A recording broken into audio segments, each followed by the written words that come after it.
Grant Vickers, the CEO's son-in-law, reached past me and pressed a single key on my keyboard. My screen went dark mid-sentence, the system logging me out as if I'd never belonged there. Only then did he drop the termination notice onto the desk, letting it land on top of my notebook like punctuation. "Effective immediately," he said, not looking at me. "You should see this as an opportunity to leave quietly." I stayed seated, feeling the shock ripple first, then harden into something sharper. I wasn't just being fired, I was being erased. I'll tell my story slowly like this, because it's very cold outside and I'm shivering. I wonder what the temperature is where you live right now. If you're still here, please leave your lucky number so I know you haven't frozen like me. I was the senior integration lead on the merger everyone kept bragging about. While Grant rehearsed sound bites for investors, I kept the core systems stable, compliant, and breathing under pressure.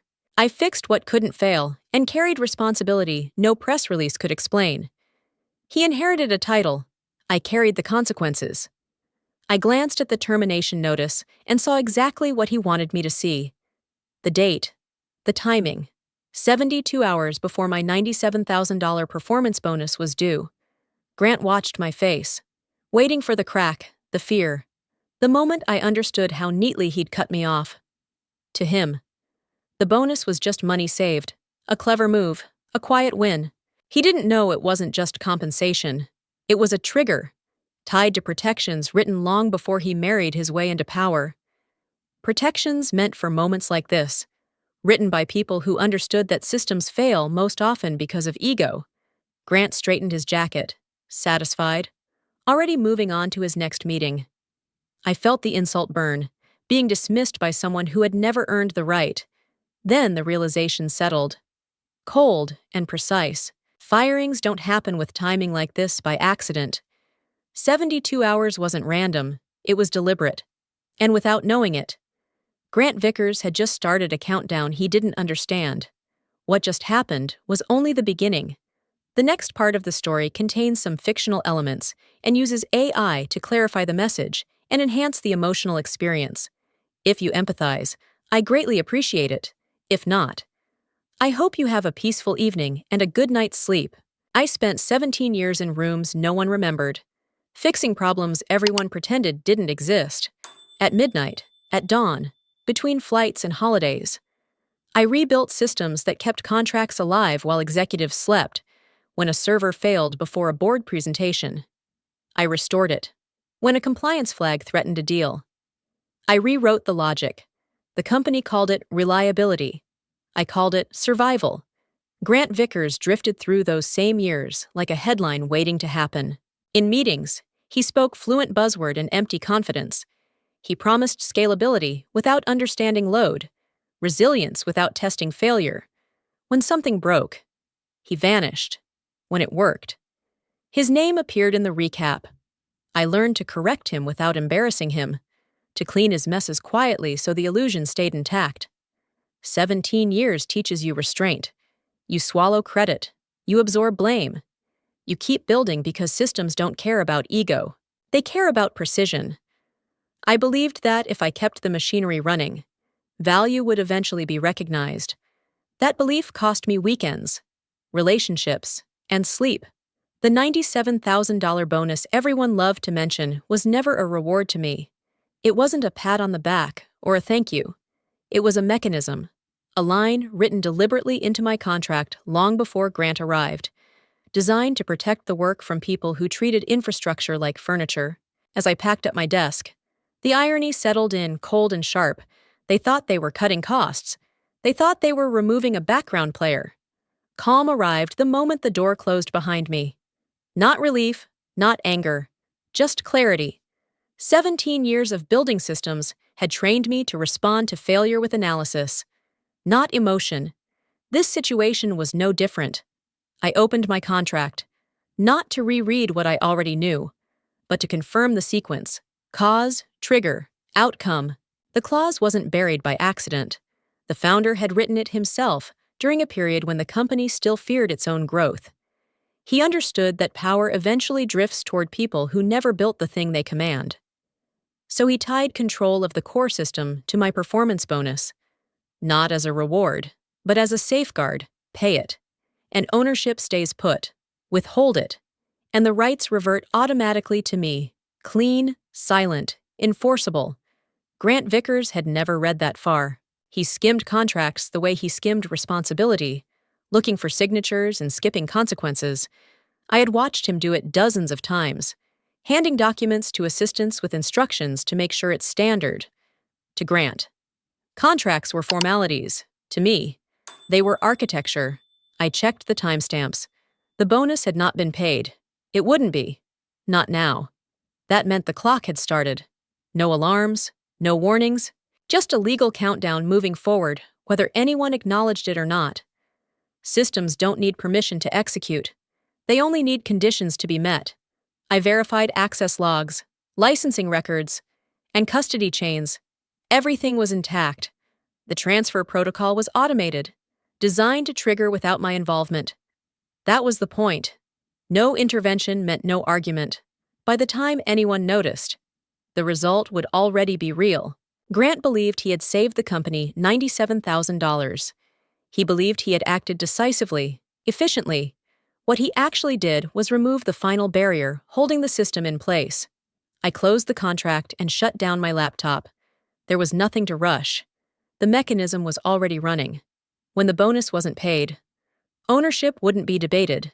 It would simply move, quietly, precisely, exactly as the founder intended from the beginning.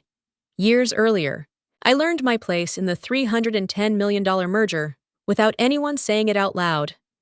In technical meetings, the partners spoke to me, not Grant. They asked me how the system handled failure, what broke first under load, what assumptions would never survive production. When I answered, they nodded. When Grant interrupted with buzzwords, they waited politely, then turned back to me and said, "Let's hear Elowen's view." Outside those rooms, the story changed. Press releases carried Grant Vickers' name in bold. Headlines called him the architect of the deal. He smiled for cameras, talking about vision and synergy. While my work became invisible again, I watched interviews where he said, "My team assured me the platform is solid," as if the platform had built itself. The shift became obvious when the emails stopped. Strategy threads that once included me quietly moved forward without my address. Decisions about timelines, disclosures, and risk tolerance were made elsewhere, then handed down as conclusions. I would learn about them secondhand. Usually after I had already identified the flaw no one asked me to review. Being excluded wasn't an accident. It was a message. I was useful, not important, trusted, but not respected. The irony was sharp enough to sting. The entire merger depended on a system only I fully understood. Yet my name was treated like a liability. In one late call, a partner asked, "If Elowen steps away, what happens?" The line went silent. Grant answered too quickly. "We have coverage," he said. The lie hung there, thin and fragile. I didn't correct him. I took notes. That was when I pulled the agreement and read it end to end again. Buried beneath valuation language and transition schedules was a clause labeled Key Personnel Continuity. My name was listed first, not symbolic, binding. They could erase me from emails. They could parade Grant in public. But on paper, the deal still stood on me. And paper, unlike ego, remembers. That truth waited patiently, immune to spin, ready to surface when the illusion finally collapsed for everyone involved. Now, silence became my strategy the moment I stepped away. I didn't call a lawyer, didn't send demands, didn't post anything dramatic. I let the narrative assume I was gone and finished. In companies like this, noise invites scrutiny, and scrutiny alerts people too early. Grant Vickers filled the quiet with confidence. He told his circle the situation was resolved, that the risk had been contained. I imagined him repeating the same phrase in meetings.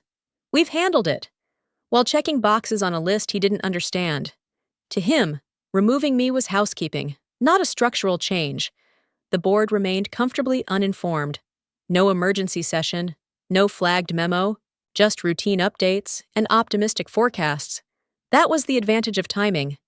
Everyone assumed momentum would carry the deal forward. And no one likes interrupting good news with inconvenient questions. I spent those 72 hours observing, not intervening. I reviewed my notes, verified records, and waited. Systems don't respond to pressure, they respond to conditions. The condition had already been set. All that remained was patience. Each hour tightened the air. Messages I wasn't copied on moved faster. Decisions stacked without review. The silence grew heavier because it was deliberate. Grant mistook it for surrender. He didn't see restraint. He saw absence. Just before dawn on the third morning, my phone vibrated once. An email from the partner's legal team, time-stamped earlier than courtesy would suggest. The subject line was simple ownership verification request. They asked for documentation confirming who controlled the core system licensing. Polite language, sharp intent. I read it twice. Then once more. The quiet had finally reached the people who mattered. I didn't respond immediately. I didn't need to. The request itself was enough. Somewhere else. Alarms would begin sounding, softly at first. The illusion of completion had cracked. Silence isn't passive. It's selective. And in those 72 hours. While Grant believed he had cleaned house, the structure he depended on was already shifting beneath him. By then, the countdown was irreversible, and every assumption he trusted leaned on a foundation he never bothered to inspect closely or seriously. If you agree with how I chose silence over confrontation, patience over panic, and let the system expose the truth on its own, leave any number in the comments. Your number is your voice. It tells me you see the strategy. And it helps this story reach others who might need to hear it. The call cut through the apartment like a fault line. I answered without greeting, already knowing who it would be. The lawyer spoke calmly, too calmly, introducing herself as counsel for our merger partner. Her tone carried weight, the kind that appears only when risk has finally been acknowledged. She didn't accuse. She asked questions about licensing, continuity, ownership, each one precise, each one confirming that the silence had done its work. I listened, letting her finish, letting the imbalance shift completely to my side of the line. When she paused, I gave her exactly one sentence. Please check clause 19, nothing more, no explanation, no defense. I heard paper move, a keyboard click, a breath held too long. The sound of someone realizing the ground beneath them wasn't solid. She came back slower. Careful now. Clause 19, she said. References conditional ownership transfer tied to performance compensation. Her voice changed on the word transfer. I didn't interrupt. I didn't need to. I confirmed only what was necessary. The bonus had not been paid. The condition had been met. The mechanism was automatic. She thanked me. Not warmly, but professionally. And ended the call. I sat there afterward. The room still, the power shift unmistakable. This was no longer about whether the merger would survive. It was about who controlled the asset holding it together. Minutes later, an email arrived. Forwarded unintentionally. Stamped confidential. Attached was the updated certificate. I opened it slowly. Not because I was nervous, but because certainty deserves respect. My name was there. Alone. Where the company's name used to be. The call hadn't demanded anything from me. It hadn't needed to. Clause 19 had already spoken, from that moment on. The merger wasn't unraveling. It had already changed owners. And the people who thought they were in charge were about to discover it the hard way. Soon, consequences would arrive quietly, legally, and without mercy, by the time the board convened. The atmosphere had already fractured. I wasn't in the room, but I knew the sequence because systems leave trails. Flights were rebooked, calendars cleared. The CEO cut his overseas meetings short and returned overnight. Urgency replacing the confidence that had fueled the merger tour. The questions began before pleasantries. Grant Vickers tried to speak first, but the chair cut him off. Who authorized Eloin Hart's termination? Silence followed, sharp and uncomfortable. Grant deflected. talking about efficiency and restructuring, but the words slid off the table without landing. They searched for paperwork next. Legal requested the licensing certificate, expecting it to settle nerves. Assistants combed archives, screens filled with folders and empty results. Minutes stretched, voices rose. Someone suggested a temporary waiver. Someone else demanded proof. There was none to show. Grant's composure cracked. He blamed miscommunication. Then timing. Then a junior manager who wasn't present to defend himself. The CEO's face hardened. The board pressed harder. Tracing dates, approvals, and authority. Each answer exposed another gap Grant hadn't considered. I imagined the moment the general counsel spoke. Because I've heard that tone before. Calm, clinical, final. She confirmed what the searches already suggested. Without a valid certificate, the company no longer held enforceable rights to the core system. The termination had triggered a transfer they couldn't reverse. That was the instant control evaporated. The merger timeline collapsed into contingencies. Phone calls were ordered. Statements were drafted and deleted. Grant tried to regain footing, promising fixes he couldn't define. No one listened. Outside that room, the deal still existed on paper. Inside it, the truth was undeniable. Authority had shifted, quietly and legally, beyond their reach. When the meeting adjourned, nothing was resolved except one fact they could no longer deny. They weren't in control anymore. I knew this collapse wouldn't be loud. It would be procedural, documented, and irreversible. Panic would spread quietly through emails and calls, while accountability narrowed to one decision. Firing me hadn't saved money. It had rewritten ownership, and consequences were already moving without permission. Mercy or possibility of appeal. Grant Vickers called after midnight, his number flashing like an accusation. I answered, not because I owed him anything, but because silence now belonged to me, not him. He skipped greetings. We can fix this, he said quickly. Come back. Title, compensation, whatever you want. The desperation bled through the bravado. Hours earlier, he had spoken from a boardroom. Now he sounded cornered. I let him talk. He promised authority he never truly controlled. Money he no longer had the right to offer. This doesn't have to get ugly, he added, lowering his voice. You know how these things go? Then the tone shifted. You blindsided us, he snapped. If you had just flagged the clause, he stopped himself, realizing too late that the sentence was an admission. I said nothing. I didn't need to defend the contract. He had signed it. Grant tried again. Faster now. He blamed legal. He blamed timing. He blamed me. You were supposed to be a team player, he said. You cost us everything. The irony almost made me laugh. He had mistaken access for ownership and noise for control when he threatened litigation. It sounded rehearsed and hollow. When he hinted at reputational damage, it sounded childish. Power doesn't announce itself when it's real. It simply acts. I waited until he ran out of angles. I'm not coming back. I said, calm, final. You no longer have anything I want. He went quiet. The call ended without resolution. Only the sound of someone realizing the door they slammed had locked from the other side. Minutes later, a new email arrived. Different sender, different tone. The partners' executive team thanked me for the clarity and proposed a direct agreement. System rights and leadership aligned under my name. No intermediaries, no theater. I read it once, then closed my laptop. Grant had exposed exactly who he was under pressure. The partner had shown me who mattered.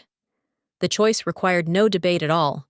I chose certainty over chaos, ownership over titles, and let consequences finish what his arrogance had started without apology or hesitation, ever. The collapse didn't arrive with sirens or headlines. It arrived as confirmations quietly withdrawn. One by one, meetings were canceled, timelines softened, and statements rewritten. The $310 million merger was no longer delayed. It was terminated. I watched the announcement scroll across a financial feed without reaction. The language was sterile, full of phrases like strategic reassessment and unforeseen risk. None of it mentioned me. None of it needed to. The mechanism had finished its work. Inside the company, the fallout was immediate. Grant Vickers was removed from the executive calendar before lunch. His name vanished from internal memos. Then from press briefings. When reporters asked questions, spokespeople offered distance, not defense. Confidence evaporates fast when it can't be backed by authority. The stock responded faster than loyalty ever does. Shares dropped hard, then harder. As analysts revised their notes and investors recalculated trust, I didn't celebrate. Markets aren't emotional, they correct. By afternoon, the board issued a statement acknowledging leadership failures without naming them. It was enough. Grant's silence became permanent. Power doesn't fall loudly when it was never anchored. That evening, I released my own announcement. No drama, just registration details, a clean corporate name, and a signed partnership agreement confirming what was already true. The system, the rights, and the future now moved together under one entity. Mine. The response was immediate: calls, messages, congratulations from people who finally understood the shift. I ignored most of them. Validation wasn't the goal. Control was. Justice doesn't always look like punishment. Sometimes it looks like subtraction. A deal removed, a title erased, a structure corrected. The merger didn't fail because I acted. It failed because the wrong person pulled the wrong lever at the wrong moment. All I did was step aside and let the outcome reveal itself, cleanly and without apology. It felt satisfying, not because anyone suffered, but because balance returned. The work survived. The noise stopped. And for the first time in years, the system answered to someone who actually understood it, protected it, and refused to hand it to ego again. I didn't wake up to applause or headlines. The ending arrived quietly, the way systems do when they finally run as designed. The platform I had built now answered only to me, governed by rules I understood and protected without compromise. Grant Vickers faded from view with equal silence. No interviews, no statements, no confident quotes to explain what happened. Power borrowed through proximity evaporates fast once the source pulls away. The media moved on, as it always does, leaving behind a name no one needed to mention anymore. I focused on work, on decisions made without interference, on building without asking permission. The calm felt earned, not dramatic. Victory didn't require witnesses. It required permanence. I didn't need to say anything publicly. The system spoke for me. Every day, in stability and control. Grant thought power lived in a termination signature. I knew it lived in the system alone. There are moments at work that force us to face an uncomfortable truth. Our value isn't always measured by praise, titles, or visibility. Sometimes, real value lives in what we quietly build, protect, and understand better than anyone else. I didn't win by raising my voice or fighting loudly. I won because I understood the system I created, understood the rules of the game, and stayed calm enough not to destroy my own leverage. This story isn't just about workplace justice.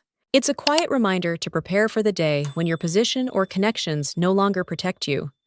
Prepare with real skill, real knowledge, and real value things no one can take away with a single emotional decision. When you're pushed into a corner, would you react on impulse?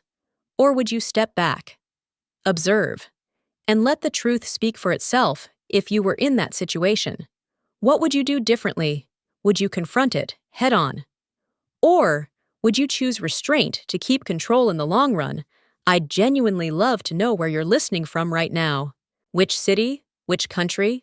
Or maybe just a quiet corner after a long workday. And if this story made you pause and think, I hope you'll stay with me.